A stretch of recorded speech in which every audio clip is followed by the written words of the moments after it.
பகல் நேரங்கள்ல இந்த பூமி இருட்டுக்குள்ள மூழ்குனா எப்படி இருக்கும்? என்னடா வளர்ற அப்படின்னு கேக்குறீங்களா?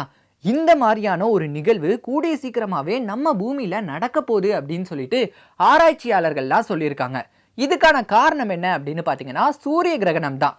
பொதுவா இந்த சூரிய கிரகணம் அப்படிங்கிறது நிலா சூரியனை மறைக்கிறதுனால சூரியனுடைய ஒளி கொஞ்ச நேரத்துக்கு பூமி மேல படாம இருக்கும். இந்த நிகழ்வை தான் நம்ம சூரிய கிரகணம் அப்படின்னு சொல்றோம். இது பொதுவா அமாவாசை டைம்ல தான் நடக்கும். ஏன்னா அமாவாசை டைம்ல தான் பூமிக்கும் சூரியனுக்கும் இடையில நிலா தோன்றும். நிலா தோன்றது மூலமா நிலா சூரியனை ஃபுல்லா மறைச்சிரும் அப்படின்னே சொல்லலாம். இந்த சூரிய கிரகணத்தை பொறுத்த வரைக்கும் நம்ம 3 விதமா இதை பிரிக்கலாம். ஒன்னு, நிலா சூரியனை முழுசா மறைக்கும் போது அதை முழு நேர சூரிய கிரகணம் அப்படின்னு சொல்லுவாங்க. அடுத்ததா நிலா சூரியனை பகுதியா மறைக்கும் போது அதை பகுதி நேர சூரிய கிரகணம் அப்படின்னு சொல்லுவோம்.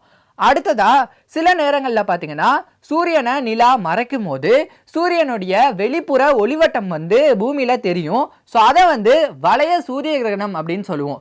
சூரிய கிரகணம் அப்படிங்கிறது வருஷம் வரக்கூடிய ஒரு விஷயம் தான்.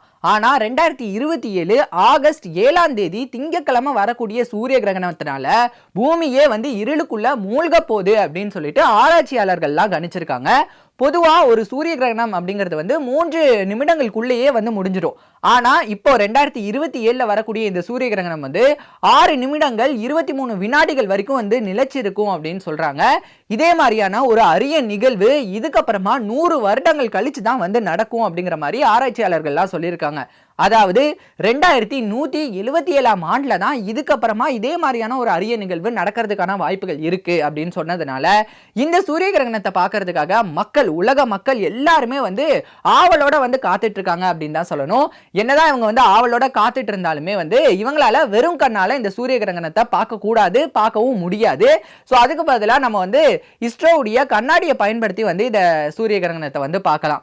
அதே மாதிரி இந்தியால இருந்து இந்த சூரிய கிரகணத்தை பார்க்க முடியுமா அப்படின்னு கேட்டா டவுட் தான். ஸோ மற்ற கண்டங்கள்ல தான் இது தெளிவா தெரியும் அப்படின்னு சொல்லியிருக்காங்க. ஸோ அங்க போயிட்டு வேணா நம்ம இந்த சூரிய கிரகணத்தை பார்க்கலாம். இந்த மாதிரியான நீண்ட நேர சூரிய கிரகணம் அப்படிங்கிறது கிமு 743ஆம் வருடத்துல நடந்திருக்கு. அப்ப சூரிய கிரகணம் பாத்தீங்கன்னா கிட்டத்தட்ட 7 நிமிடங்கள் 28 வினாடிகள் நிலைச்சிருக்கு அப்படின்னு சொல்லியிருக்காங்க. ஸோ அதுதான் இப்ப வரைக்குமே ஒரு நீண்ட நேர சூரிய கிரகணமா பார்க்கப்படுது. ஸோ அதுக்கப்புறமா வரக்கூடிய இந்த 2027 வரக்கூடிய இந்த சூரிய கிரகணம் தான் அதை தாண்டி ஒரு நீண்ட நேர சூரிய கிரகணமா பார்க்கப்படுது. இந்த சூரிய கிரகணம் பாத்தீங்கன்னா மாலை 4 மணில இருந்து 6 மணி வரைக்கும் தென்படுறதுக்கான வாய்ப்புகள் இருக்கு அப்படின்னு சொல்லியிருக்காங்க. ஸோ அந்த டைம்ல நம்ம இதை பார்க்கலாம் அப்படிங்கிற மாதிரி சொல்லியிருக்காங்க. ஸோ இந்த சூரிய கிரகணத்தை பத்தி நீங்க என்ன நினைக்கிறீங்க அப்படிங்கறத கமெண்ட் செக்ஷன்ல மறக்காம கமெண்ட் பண்ணுங்க.